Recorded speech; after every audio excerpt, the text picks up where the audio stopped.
रासलीला कृष्ण और राधा का दिव्य नृत्य। प्रस्तावना। वृंदावन की पावन भूमि पर जब रात्रि का अंधकार धीरे धीरे फैलता, तब चंद्रमा की शीतल किरणें यमुना के जल पर पड़ती। चारों ओर फूलों की सुगंध फैली होती और मंद मंद हवा वृक्षों की डालियों को हिलाती। आज की रात कुछ विशेष थी। यह वह रात थी जब स्वयं भगवान श्री कृष्ण अपनी प्रेयसी राधा और गोपियों संग रासलीला रचाने वाले थे। वृंदावन की पावन रात्रि। शरद पूर्णिमा की चांदनी रात में वृंदावन का वन एक अद्भुत आभा से जगमगा उठा। पत्तों के पीछे छुपे कदम के वृक्षों ने अपनी शाखाओं को फैलाकर ऐसा प्रतीत कराया मानो वे स्वयं भी इस अद्भुत लीला के साक्षी बनने को आतुर हों। चारों ओर से अलग अलग दिशाओं से गोपियां अपनी मुरलीधर कृष्ण के बुलावे पर खिंची चली आ रही थीं। उनके कानों में अभी भी वह मधुर ध्वनि गूंज रही थी जो कान्हा की बांसुरी से निकली थी। गोपियों का समर्पण। गोपियां अपने घर परिवार की चिंता छोड़, अपने कर्तव्यों की सीमाओं को भुलाकर बस अपने प्रियतम के प्रेम में डूबी चली आईं। वे जानती थीं कि यह क्षण किसी सामान्य नृत्य का नहीं, बल्कि स्वयं प्रेम की सर्वोच्च अभिव्यक्ति का था। उनके हृदय में कोई मोह या स्वार्थ नहीं था, सिर्फ प्रेम की पवित्र अग्नि जल रही थी। राधा का आगमन। जैसे ही गोपियां एकत्र हुईं, अचानक सारा वातावरण और भी मोहक हो उठा। यह संकेत था कि राधा रानी पधार रही थीं। उनके चरणों की ध्वनि कान्हा के हृदय में अनोखी मिठास भर रही थी। राधा के आते ही संपूर्ण ब्रह्मांड थम सा गया।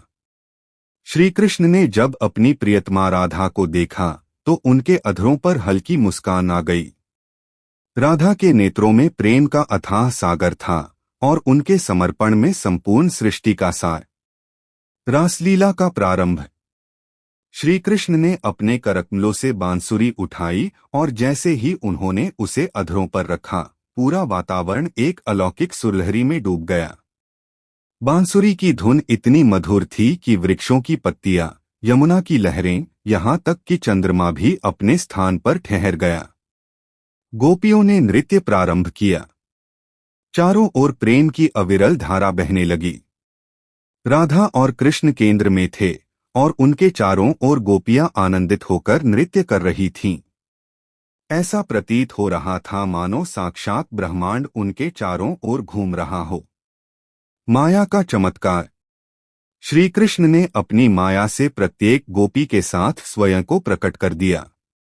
प्रत्येक गोपी को ऐसा लगने लगा कि श्री कृष्ण केवल उनके साथ नृत्य कर रहे हैं।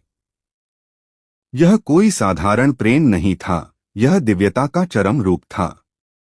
यह प्रेम किसी बंधन में नहीं था, बल्कि यह तो आत्मा और परमात्मा का मिलन था। राधा और कृष्ण का दिव्य मिलन।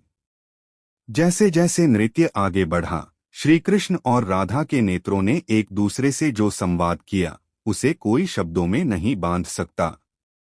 यह प्रेम की भाषा थी जिसमें कोई शब्द नहीं होते, केवल अनुभूतियां होती हैं। राधा जानती थी कि यह प्रेम क्षणिक नहीं, अपितु सनातन है। कृष्ण भी जानते थे कि यह मिलन केवल इस जीवन तक सीमित नहीं, बल्कि युगों युगों तक अमर रहेगा। देवताओं का विस्मय।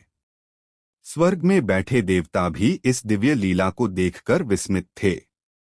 वे जानते थे कि यह कोई साधारण नृत्य नहीं, बल्कि स्वयं प्रेम की पराकाष्ठा थी। यहाँ कोई देह नहीं थी, केवल आत्माएं थीं जो श्री कृष्ण के प्रेम में विलीन हो रही थीं। रासलीला का समापन। जब रात्रि का अंत हुआ और सूरज की किरणें आकाश में फैलने लगीं, तब धीरे धीरे गोपियां अपने अपने घरों को लौटने लगीं। लेकिन वे अब पहले जैसी नहीं थीं। वे अब केवल शरीर से गोपियां थीं, उनके मन और आत्मा में केवल श्री कृष्ण बसे थे।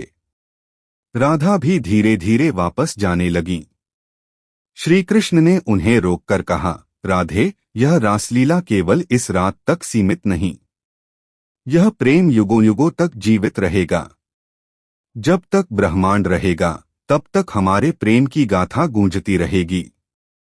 राधा मुस्कुराईं। उन्होंने कोई उत्तर नहीं दिया, क्योंकि प्रेम को शब्दों की आवश्यकता नहीं होती। वे जानती थीं कि यह प्रेम अनंत है, अमर है। समाप्ति। रासलीला कोई साधारण नृत्य नहीं, बल्कि प्रेम और भक्ति का चरम बिंदु थी। यह केवल श्री कृष्ण और गोपियों के मिलन की कथा नहीं, बल्कि यह दर्शाता है कि जब प्रेम निश्चल और निःस्वार्थ होता है, तब वह स्वयं ईश्वर तक पहुंच सकता है।